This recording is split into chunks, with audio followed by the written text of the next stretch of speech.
जी हाँ साथियों, बताना चाहता हूँ मैं भी अपने बारे में। आनंद सोनी, और मैं प्रॉपर एक्चुअली यूपी जौनपुर से हूँ। आपने देखा सुना होगा, वाराणसी के बगल जौनपुर है। मैंने भी साथियों अपनी जिंदगी की शुरुआत की डायरेक्ट सेलिंग से, उस समय जब मैं पढ़ाई करता था।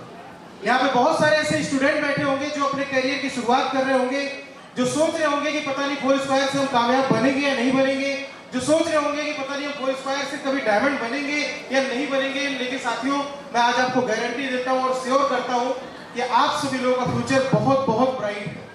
क्योंकि जब मैं इस इंडस्ट्री में आया था साथियों, अगर मैं बात करूं तो मुझे माइक पकड़ना भी नहीं आता था, मुझे कपड़े पहनना नहीं आता था, मुझे बात करना नहीं आता था, मुझे बोलना नहीं आता था। जब ट्रेनिंग होती थी, मीटिंग होती थी, तो मैं सोचता था कि वाकई में मैं भी कभी कामयाब बनूंगा। इस बातों के साथ साथियों मैं सोचते सोचते सोचते सोचते इतना अपलाइन के कहने के बाद मैंने इस बिजनेस को स्टार्ट किया। अगर एजुकेशन की बात करें साथियों, तो मैंने high school, inter, graduation, PG, जैसा अभी विंध्याचल जी बता रहे थे, तो मैंने भी एमबीए किया। एमबीए करने के बाद मैं सोचा अब क्या करें, क्योंकि अच्छी डिग्री हो गई, नौकरी नहीं थी।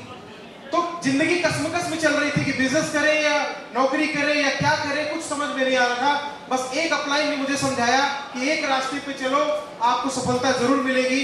हमारे गुरु, हमारे अपलाइन, वो कोई और नहीं, मैं चाहता हूँ प्रदीप सर के लिए एक बार जोरदार तालियां होनी चाहिए, जोरदार तालियां।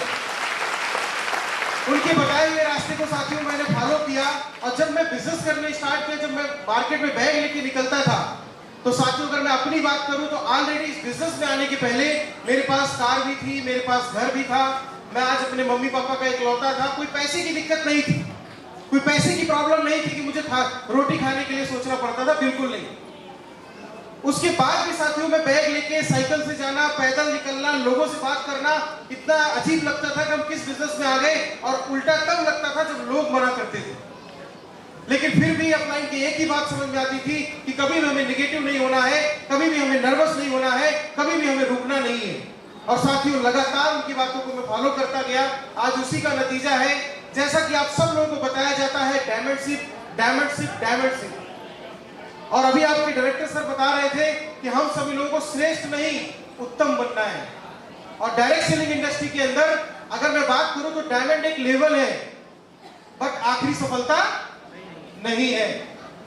तो अगर डायरेक्ट सेलिंग की बात करूं, फोर स्क्वायर की बात करूं, तो फोर स्क्वायर में आने के बाद जो लोग सोचते हैं कि मैं साइकिल लूंगा, जो लोग सोचते हैं मैं कार लूंगा, जो लोग सोचते हैं मैं लाखों की इनकम करूंगा, जो लोग सोचते हैं कि मैं घर बनाऊंगा, तो आज बताते हुए खुशी हो रही है कि इस 8 से 10 सालों के एक्सपीरियंस में, डायरेक्ट सेलिंग में आने के बाद, फोर स्क्वायर में आने के बाद, आज मैंने एक नहीं दो बाइक लिया, आज एक कार नहीं दो कार लिया, एक यूपी में, एक दूसरी नासिक महाराष्ट्र में। और अगर घर की बात करूं साथियों, तो बहुत सारे लोग सोचते हैं कि हम डायरेक्ट सेलिंग से पता नहीं घर ले पाएंगे या नहीं ले पाएंगे। तो आज बताते हुए खुशी हो रही है, आज के एक हफ्ते पहले मैंने 32 लाख रुपए का नासिक महाराष्ट्र के अंदर घर भी परचेज किया है।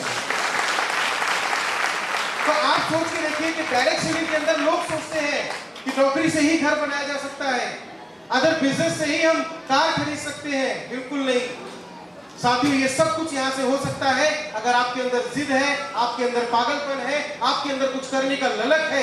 तो मैं यहाँ से गारंटी देता हूँ कि आप सब लोग एक दिन जरूर कामयाब बनेंगे।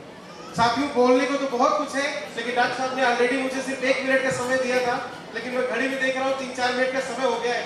इसलिए बातें करेंगे साथियों एक अच्छे माहौल में, नेक्स्ट टाइम किसी बड़े हॉल में जब मौका मिलेगा तो अपने बारे में और अच्छे से बताएंगे।